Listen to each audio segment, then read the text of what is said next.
Uno de los avances que he percibido este año en la práctica, aunque ya se venía gestando en años anteriores y que aporta Philips al avance de la cardio-RM, son las técnicas de aceleración. Quizás no nos habíamos dado cuenta desde que han nacido, como os digo, hace muy poco tiempo, de lo que supone en la práctica clínica. Las técnicas de aceleración, que concretamente se llaman CompressSense, suponen un cambio disruptivo en la cardio-RM.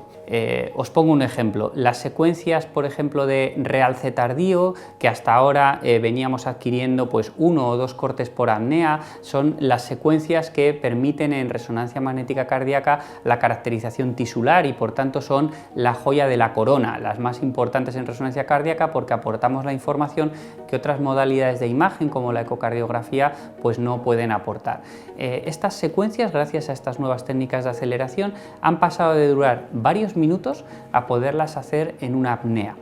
Y no solamente hacerlas en una apnea, en una respiración, lo que vienen siendo de 15 a 20 segundos, sino hacerlas con una resolución a la que no estamos acostumbrados, una resolución isotrópica muy precisa que nos permite detectar cicatrices miocárdicas, zonas de fibrosis de reemplazamiento que nos van a cambiar claramente el manejo de los pacientes. En pacientes que tengan determinado perfil de arritmias podemos detectar exactamente el sustrato anatómico de esa arritmia por muy milimétrico que sea y eso lo detectamos en unos pocos segundos. Sin duda es un avance totalmente significativo. Tiene consecuencias además, por supuesto, de cara a la comodidad de los pacientes en la adquisición, porque al final esta adquisición o esta prueba que viene durando en torno a 45 minutos en la práctica, realmente la vamos a cortar de forma significativa. Pero no solo las técnicas de aceleración han impactado en el realce tardío. El estudio de resonancia magnética cardíaca es un estudio complejo que tiene varias partes, como sabéis, morfología y función, perfusión, estudios de flujo, estudios de mapping, estudios de realce tardío. Pues estas técnicas de aceleración se pueden aplicar a casi todas, con lo cual, por ejemplo, el cine, el estudio de morfología y función, que antes también duraba sin duda varios minutos, de hecho podía ser una de las partes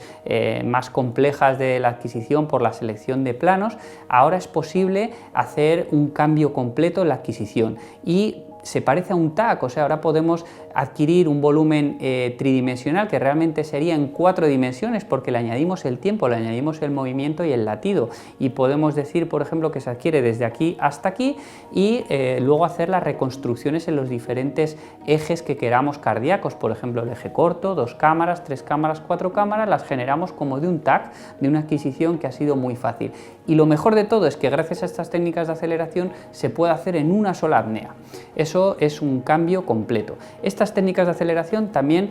se aplican al resto de las secuencias que usamos a diario, incluso los mapping, las secuencias de contraste de fase, concretamente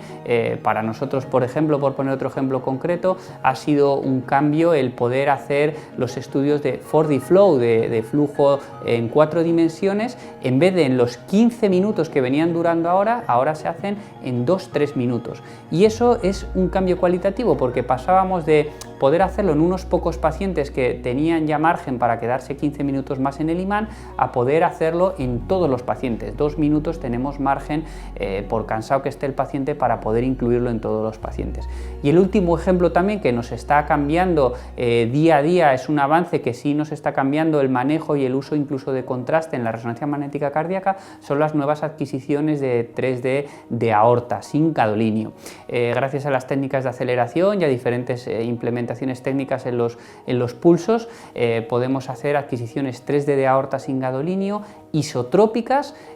con una delimitación perfecta de la raíz aórtica, incluso del origen de las arterias coronarias en resonancia, algo que no éramos capaces de ver. Y todo esto en unos tiempos de adquisición de 1 minuto y medio, que es que antes hablábamos de tiempos de adquisición que podían rozar los 10 minutos. La verdad es que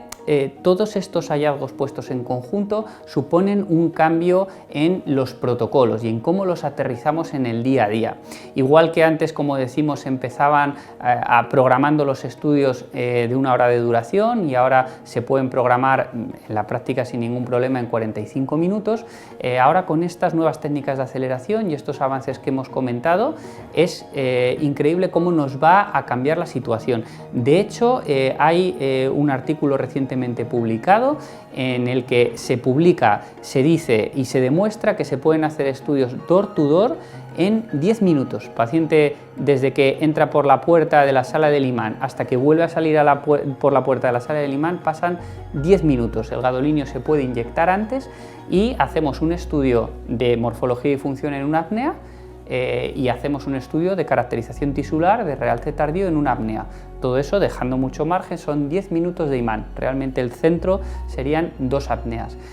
Hasta tal punto el cambio llega hasta este nivel. Es decir, pasamos de estudios poco accesibles y que muchos pacientes se quedan fuera en el flujo de trabajo normal de los servicios de radiología y de los hospitales de hacerse un estudio de resonancia cardíaca porque eran estudios complicados, complejos, largos, costosos porque ocupaban una hora el imán, y ahora potencialmente, de forma un poco extrema, pero potencialmente se pueden hacer en 10 minutos de puerta a puerta. Eso es directamente un cambio cualitativo al que no estamos acostumbrados y que tendremos que ir interiorizando, por supuesto ir mejorando, porque concretamente en nuestra experiencia pues no nos hemos atrevido a implementarlo de forma tan radical. Seguimos haciendo estudios con más de 2 apneas, más completos, queremos más información, pero estoy seguro que vamos a simplificar protocolos y que esto es uno de los mayores avances que Philips ha aportado este año a la cardio-RM. Otro que es importante mencionar es la inteligencia artificial y el postprocesado. Antes estábamos continuamente los médicos o los técnicos bien entrenados haciendo el postprocesado, la delimitación de los contornos endocárdicos, epicárdicos, la función ventricular, el análisis de todas las secuencias que hemos adquirido en una estación de trabajo, y era bastante laborioso, nos llevaba un tiempo considerable. Ahora, gracias a la inteligencia artificial, realmente lo tenemos preprocesado. Nos sentamos a trabajar y con las nuevas herramientas como el IntelliSpace Portal lo tenemos todo hecho, y además con una precisión que hace unos pocos años no nos la podíamos creer que este momento llegara. O sea que ese momento ha llegado, nos ahorra tiempo, nos facilita el flujo de trabajo y todo ello contribuye a que más pacientes se beneficien de esta tecnología.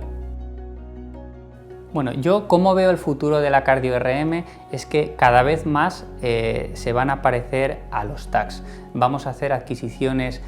bastante sencillas en las que la protocolización sea fácil, para los técnicos sea muy fácil adquirirlo y, como hemos hablado, aumente la accesibilidad de los estudios, y que hablemos de estudios de pocos minutos en los que tengamos toda la información disponible y luego nosotros trabajemos con ello. Realmente el cambio va a venir también de mano de la radiómica, cuando cojamos todas las características de las imágenes y podamos sacarles un uso clínico. Ahora esos estudios están en proceso, hay parcelas todavía que no se han podido implementar en la práctica clínica porque no están metidas en nuestro flujo de trabajo, y gracias a toda la información que vamos a tener en la cardio-RM, por las secuencias que vamos a adquirir, que van a ser más cortas y por tanto vamos a poder hacerlas de rutina en todos los pacientes, vamos a tener más experiencia, más datos para analizar, vamos a sacar más conclusiones radiómicas, y el paso que quedará será implementar toda esta información radiómica en el flujo de trabajo diario y hacer una herramienta práctica que a nosotros no nos suponga un esfuerzo el poder utilizarla, y que al final sea por el beneficio del paciente para tener toda la información que necesita.